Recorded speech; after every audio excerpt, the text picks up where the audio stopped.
धर्मदास साहब ने अपनी शंका जाहिर की, अपना प्रश्न सदगुरु के समक्ष रखा। नौम्यादि ब्रह्म सर्वस्व कारणम करणम तथा तद्रूपम सदगुरुम वंदे कर मरेगा प्रशांत। यहां इस मंगलाचरण से इस ग्रंथ की शुरुआत होती है। तो इस ग्रंथ में सदगुरु कबीर साहब ने क्रमशः धर्मदास साहब को बोध दिया। पहले ज्ञान योग के बारे में बताया, फिर हठ योग के बारे में, फिर भक्ति योग के बारे में, फिर नारिकेल योग के बारे में, और अंत में ध्यान योग के बारे में कि हे धर्मदास जी, यह भी एक मार्ग है, यह भी एक उपाय है, यह भी एक रास्ता है। जैसे संध्या पाठ में आप पाठ करते हो, वाचन करते हो दया सागर के अंतर्गत, सदगुरु की अधिक महिमा ज्ञान कुंड नहाइए, भ्रमित मन जब हो सुस्थिर बोरी न भव जल आइए। हे धर्मदास जी, सदगुरु के समक्ष, सदगुरु के सानिध्य में, सदगुरु के निकट में बैठकर उनकी ज्ञान वार्ता रूपी जो कुंड है उसमें स्नान करने का अवसर मिलता है। और उनके ज्ञान के कुंड में स्नान करने का फल क्या होता है? हमारा संशय, हमारा भ्रम, हमारा कंफ्यूजन, हमारी दुविधा, ये दूर होता है। और इस तरह जब हमारा मन स्थिर हो जाता है, हम समझ पाते हैं क्या सत्य है, क्या असत्य है, क्या मिटने वाला है, क्या रहने वाला है, क्या जाने वाला है, क्या रुकने वाला है, कौन साथ जाएगा और कौन नहीं जाएगा। इसका जब ये भ्रम जो हमारा है, इस भ्रम का निवारण हो जाता है, तो वह भी एक मार्ग है। बहुरी न भव चल आइए, फिर संसार में तुम पुनः नहीं आओगे। फिर आगे कहते हैं कि जो साधु संत की अधिक महिमा रहनी कुंड नहाइए, योगी जन की अधिक महिमा युक्ति कुंड नहाइए, दासा तन की अधिक महिमा सेवा कुंड नहाइए। साहब ने अलग अलग मार्गों को दिखाया। अगर तुम दास हो, सेवक हो, तुम्हारे लिए भी एक मार्ग है। तुम योगी हो तो भी मार्ग है, संत हैं तो भी मार्ग है। लेकिन ये मार्ग भक्तों के लिए बताया गया। यदि तुम साधु संतों के निकट रहोगे तो तुम्हें रहनी के कुंड में नहाने का अवसर मिलेगा। साधु संत जो हमारे संत जन है, रहनी के मतलब विचार, आचार, विचार, चरित्र, रहनी के कुंड में नहाने का अवसर मिलेगा। सेवक जन, दासातन की अधिक महिमा, जो सेवा में भाव में जिनकी रुचि है, रस है, ऐसे लोगों का साथ करोगे तो सेवा के कुंड में नहाने का मौका मिलेगा।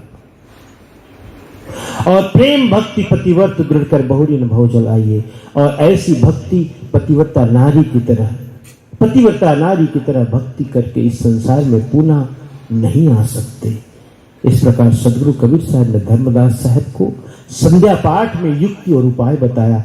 ऐसे ही श्रीमद् ब्रह्म निरूपणम ग्रंथ में सदगुरु कबीर साहब ने ज्ञान योग, हठ योग, भक्ति योग, नारिकेल योग, ध्यान योग, सब रास्तों के बारे में बताया। योग का मतलब मिलन, योग का मतलब एक हो जाना, योग माने जुड़ना, आत्मा और परमात्मा का मिलन, ब्रह्म और चैतन्य आत्मा का मिलन, एक हो जाना। क्योंकि ये अलग है, यही तो हमारे अज्ञानता है, यही हमारे दुख का कारण है। जासो नाता आदि का बिसल गया सो ठौर, यही तो दुख का कारण है।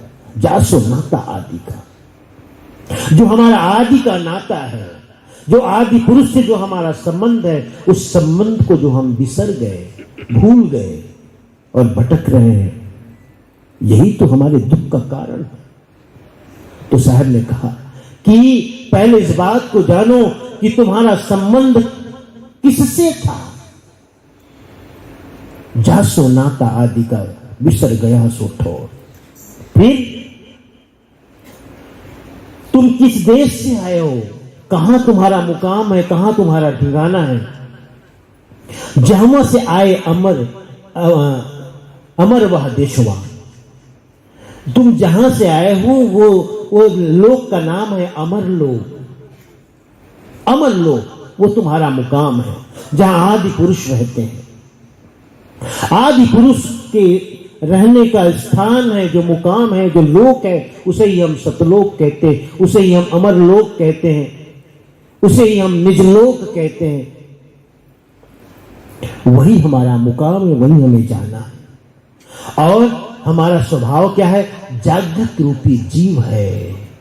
जो जीव है संसार, ये जो हम सब लोग हैं, ये जागृत रूप है, यानी हम प्रकाश रूप हैं, ज्ञान रूप हैं। लेकिन इस हम ज्ञान रूप को भूल गए और हम समझ बैठते हैं जगत के संबंधों से अपना तादात्म्य जोड़ करके, शरीर से तादात्म्य जोड़कर, इंद्रियों से तादात्म्य जोड़कर, संबंधों से तादात्म्य जोड़कर हम अपने को वही मान बैठते कि हम वही हैं। आपसे कोई पूछे आप कौन हो, तो क्या बताते हो? या तो किसी का पति बताओगे, या तो किसी का भाई बताओगे, या तो किसी का पिता बताओगे। माताओं से पूछे तो कहे किसी की पत्नी हूं, किसी की बेटी हूं, किसी की मां हूं। यही तो हमारे अपने आप का परिचय देने का ढंग। लेकिन ये हमारा तादात्म्य है, हमने उससे अपना जुड़ाव बना लिया जो हम हैं नहीं। तो सदगुरु कबीर साहब ने धर्मदास साहब को ज्ञान योग की जब चर्चा करते हैं ब्रह्म निरूपणम ग्रंथ में, तो पूरे विस्तार से बताते हैं, हे धर्मदास जी, दिशाओं की संख्या 10 है, जल की संख्या 36 है, पवन की संख्या 85 है। ये जो भी तुम देख रहे हो सब ओंकार है, लेकिन तुम इससे भिन्न हो, तुम ये नहीं हो, ये तुम नहीं हो। इस तादात्म्य को तोड़ने के लिए ही साहब बार बार बता रहे हैं, ये जो भी दिख रहा है, जो तुमने मान बैठा ये मैं हूं, ये तुम नहीं हो, तुम इससे भिन्न हो। संध्या पाठ में प्रारंभ में ही आता है, निर्विकार निर्भय तू ही और सकल भय माई, सब पर तेरी साहिबी तुम पर साहिब नाई। संध्या सुमिरन आरती भजन भरोसे दास, मनसा वाचा कर्मना जब लग घट में श्वास। श्वास श्वास में नाम ले, वृथा सांस मति खोए, न जाने यह श्वास का आवा हो या न होए। सांसों की कर सुमरनी कर अजपा को जाप। ऐसे जाप करो जो अपने आप होता है, अजपा को जाप। परम तत्व को ध्यान धर, सोहम आपो आप। सोहम का जाप करने को साहब करते, किस लिए? सह अहम, मैं वह हूं, मैं वह हूं, मैं वह हूं। सह अहम विधायक अर्थ है मैं वह हूं, मैं वह हूं, मैं वह हूं। और निषेध अर्थ है मैं यह नहीं हूं, मैं यह नहीं हूं, मैं यह नहीं हूं। ये जाप इसलिए साहब कहते हैं, इस जाप से तुम्हारा तादात्म्य टूटेगा। 3 अवस्थाएं हैं, एक जागृत, एक स्वप्न और एक सुसुप्ति। चौथी अवस्था तुरीय अवस्था भी है। और ये तीनों अवस्थाओं में ये चैतन्य यानी हम निरंतर रमण करते रहते हैं। अभी हम सब देख रहे हैं, सुन रहे हैं, ये जागृत अवस्था है। जब हम सोते हैं तो इन्हीं देखे हुए को, सुने हुए को, समझे हुए को प्रतिबिंब के रूप में सपना में देखते हैं। जैसे हम अपनी आंखों से सूरज को देखें, चांद को देखें, वो जागृत अवस्था है। और उसी चांद को हम झील के जल में यानी झील के पानी में, सरोवर के पानी में देखें, वही सपना है। सीधे देखना जागृत और प्रतिबिंब रूप में देखना स्वप्न।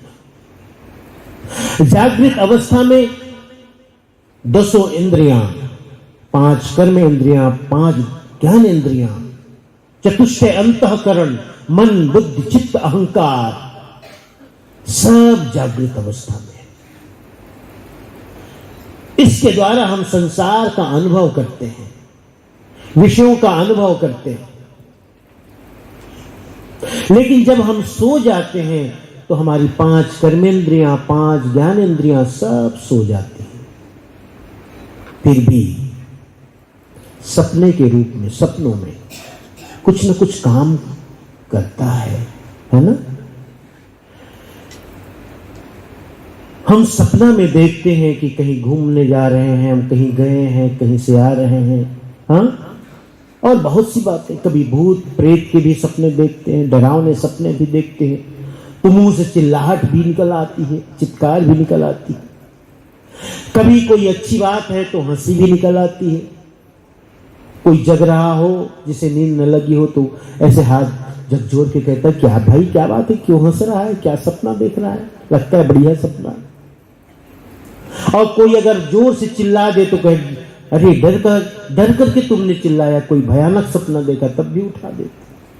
सपना क्या है? जो जागृत अवस्था में जो अनुभव किया हुआ है, उन्हीं अनुभवों को प्रतिबिंब रूप में देखना, याद करके, सपनावस्था। सपना अवस्था में सूक्ष्म शरीर कार्य करता है, जागृत अवस्था में स्थूल शरीर कार्य करता है, और एक कारण शरीर होता है। जब सपना भी नहीं होता और जागृत अवस्था भी नहीं होती, वो होती सुसुप्ति। आपने अनुभव किया है, हम ये तीनों शरीरों में यात्रा करते हैं, हमारा आप सबका अनुभव है। जगते हैं, ये जग रहे हैं, इसका अनुभव तो सबको है। सपने का भी अनुभव सभी को है। सुसुप्ति का अनुभव कैसा होता है? कभी कभी आप ऐसा भी अनुभव करते हो, पूरी रात आप सो गए, कोई सपना नहीं आया, सुबह उठे तो एक बात कहते हो, क्या? आज पूरी रात में खूब बढ़िया से सोया, आनंद से सोया, आनंद पूर्वक सोया, और ऐसा सोया कि मुझे कुछ ख्याल ही नहीं था। ज्ञान और अज्ञान दोनों का अनुभव होता है सुसुप्ति में। लेकिन सुसुप्ति अवस्था में हमारी कोई भी इंद्रियां काम नहीं करती, कोई भी नहीं। वो है सुसुप्ति की अवस्था, जहां सारी इंद्रियां सो जाती है, मन बुद्धि चित्त अहंकार सो जाता है, लेकिन अंधकार है फिर भी वहां। तुर्यावस्था का मतलब क्या है? जहां हम देखो, जब हम जगते हैं तो बाहर की दुनिया से तो संबंध हमारा हो जाता है, लेकिन जो भीतर से संबंध टूट जाता है। बाहर प्रकाश है, अंदर अंधेरा है। आत्मविस्मरण है, स्वयं का विस्मरण हो जाना, ये आत्मविस्मरण। कैसे आत्मविस्मरण होता है? इसलिए कहा जाता है, भाई अधिक न बोलो, व्यर्थ का न बोलो, उचित ही बोलो, क्योंकि बोलने में सबसे ज्यादा हमारी स्मृति चूक जाती है। बोलते जब भी हैं तो हमारा ध्यान दूसरे पर जाता है, स्वयं से स्मरण खो जाता है, स्वयं की याद खो जाती है। तो स्वयं की याद खो जाती है, इसीलिए मौन की स्थिति अच्छी है, जब हम स्वयं का भी स्मरण रखें। तो जब जागृत अवस्था में व्यवहार निभाते हैं, व्यवहार करते हैं सबसे, उस समय हमारी सारी इंद्रियां बहिर्गामी होती है। सुरति किसे कहते हैं? ये हमारी एक वृत्ति है, जो आंखों और श्रवण इंद्रियों के माध्यम से जो वृत्ति बाहर की ओर जाती है विषय को ग्रहण करने के लिए, उसी का नाम सुरति है। प्यारे हम सुनो, तो जागृत अवस्था, स्वप्नावस्था और सुसुप्ति अवस्था, तीसरी अवस्था होती है तुरीया अवस्था, जहां जो न जागृत है, न स्वप्न है, न सुसुप्ति है। सुसुप्ति माने महान अंधकार, बाहर का भी ज्ञान नहीं, भीतर का भी ज्ञान नहीं, वो सुसुप्ति। बाहर का ज्ञान लेकिन भीतर का ज्ञान नहीं, वो जागृत। स्वप्न का मतलब है जो मात्र प्रतिबिंब के रूप में हम बाहर देखे हुए का अनुभव करते हैं, वो बीच की स्थिति है। कुछ जागृत भी है और कुछ सुसुप्ति भी है, बीच की स्थिति। लेकिन तुरीय अवस्था यह है जब हम अंदर से भी जगे हुए हैं, जागृत हैं, और बाहर से भी जागृत हैं, अंदर को भी जान रहे हैं, बाहर को भी जान रहे हैं। ऐसी अवस्था जो हमारे बुद्ध पुरुष हैं, जो संत ज्ञानी हैं, वो अवस्था को प्राप्त कर लेते हैं। तो तादात्म्य की बात की मैंने अभी, वो तादात्म्य को तोड़ने के लिए ये सुमरन की विधि सदगुरु ने बताई। कैसे? स्वप्न अवस्था में भी एक बात का हम अनुभव करते हैं, जब सपना देखते हैं उस समय हम अपने आप को उससे जोड़ लेते हैं, जो घटना घट रही, जो प्रसंग है। बिल्कुल, राजा बन गए, भिखारी बन गए, कुछ भी बन गए, हम अपने आप को उससे जोड़ लेते हैं। लेकिन जब सपना टूट जाता है, जो ही हम जागृत होते हैं, सपने का एक मतलब है, जो जागृत, जो ही हमारा होश आया, जागरण हुआ, सपना टूट ही जाएगा, रह नहीं सकता। तो सपना ना आए, इसके लिए यह है कि जागृत अवस्था से ही हम अपने तादात्म्य को तोड़ते जाएं। इसीलिए कहा गया सोहम का सुमरन करो। सोहम का जब हम सुमरन करते हैं तो जगत से अपने संबंध को तोड़ते चले जाते हैं। जगत से संबंध को तोड़ने का मतलब है मैं शरीर नहीं, मैं मन बुद्धि चित्त अहंकार नहीं, मैं किसी का पिता नहीं, किसी का पति नहीं, किसी का भाई नहीं, किसी की मां नहीं, किसी की बहन नहीं, किसी की पत्नी नहीं, माताओं के लिए। इस तरह हम अपने आप को इस तादात्म्य से जो मान बैठे हैं यही मैं हूं, इस तादात्म्य से स्वयं को तोड़ने के लिए, अलग करने के लिए जाप बनाया कि सोहम का जाप करो। और इस सोहम का जाप जितना घना होता जाएगा, एक दिन ऐसी भी स्थिति आती है कि हम सपने में भी उस तादात्म्य को तोड़ सकते हैं। और जिस दिन ये सपना है, यह ज्ञात हो जाए, सपना देखते देखते यह ज्ञात हो जाएगा कि जो सपने में मैं देख रहा हूं, जो तादात्म्य मैंने बनाया है, यह तादात्म्य भी मैं नहीं हूं, मैं सपना भिन्न है। उसके बाद फिर तीसरी स्थिति में हम पहुंच जाते हैं, सुसुप्ति, और तीसरी स्थिति के बाद तुरीय अवस्था को प्राप्त करते हैं। इसीलिए इस सोहम के जाप की महिमा है। प्यारे हंसजनों, तो अज्ञानता क्या है? तादात्म्य। जागृत रूपी जीव है हम। जीव का स्वभाव क्या है? हम ज्ञान रूप है, लेकिन हमने अपने को अज्ञानी मान बैठा है, बंधन में बंधे हुए, पड़े हुए, कमजोर। इसलिए साहब ने कहते हंसा तू तो सबल था, हल्की तेरी चाल। हे हंस, तू तो सबल था, अत्यंत बलवान था, लेकिन तूने अपने आप को निर्बल बना दिया। क्यों? रंग कुरंगे रंगिया, अनेक विषय वासनाओं में, प्रपंच में तुम अपने आप को भुला करके, जोड़ करके अपने को निर्बल कर दिया, मनोबल कम हो गया तुम्हारा, तू बहुत बलवान था। और इसीलिए इस तादात्म्य को तोड़ने के लिए सदगुरु ने जाप की विधि बताई। तो साहब ने ज्ञान योग के बारे में, फिर भक्ति योग,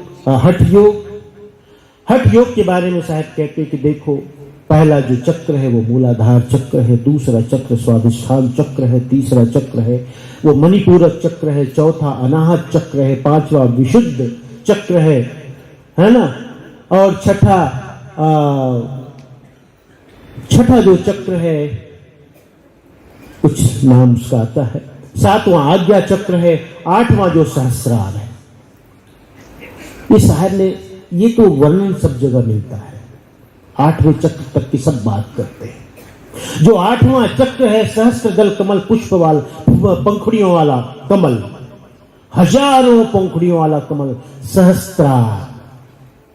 सहस्त्र दल कमल वाला। लेकिन साहब कहते हैं धर्मदास जी, जो नवमा कमल है, महत्पद, नौमा कमल है जिसकी अनंत पंखुड़ियां हैं। उस अनंत पंखुड़ियों वाले कमल में ही आदि पुरुष का स्थान है। उसका तुम ध्यान धरो। हाँ, तो सदगुरु कबीर साहब ने ज्ञान योग के बारे में बताया कि तुम ज्ञान के द्वारा जान पाओ कि ये जो भी दिख रहा है वो तुम नहीं हो। उसके बाद हठ योग में भी कहते हैं कि 8वें कमल तक सब योगियों की पहुंच है। इसके आगे की स्थिति के बारे में योगियों को कुछ भी पता नहीं, लेकिन 9वें कमल में जो है वो आदि पुरुष का स्थान है। उसी क्रम में साहब फिर कहते हैं कि हे धर्मदास जी, अगर तुमसे ज्ञान योग नहीं बनता, हठ योग नहीं बनता है, तो तुम नवधा भक्ति करो। 9 प्रकार की भक्ति साहिब ने बताई। भक्ति योग, भक्ति योग के बारे में बताया। और उसके बाद ये भी कहते हैं अगर तुम भक्ति योग नहीं कर सकते, 9 प्रकार की भक्ति भी नहीं कर सकते, तो हे धर्मदास जी, ऐसे जीव को, ऐसे साधक को आरती चौका कराना चाहिए।